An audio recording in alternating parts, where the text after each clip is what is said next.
সাধুর কথা বলি। আজকে ডাকাতদের সর্দার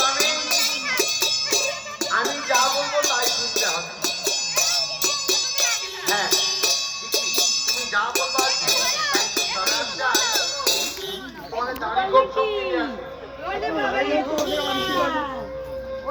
মোটা মোটা পেঁচানো গো। ও মা এটা 10 টাকার কয়েন হয়ে যায় না।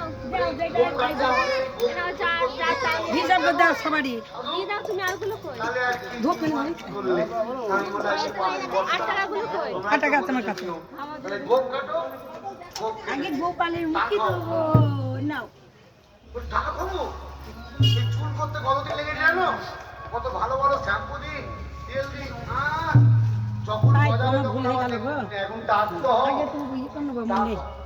আগে শিখা টাক দিই হয়ে নাপিতকে বলতে মোটা করে শিখতে হয়, মোটা করে শিখা মোটা করে না এই কেন তোমার পিতা এটা মোটা করে শিখা রেখেছে।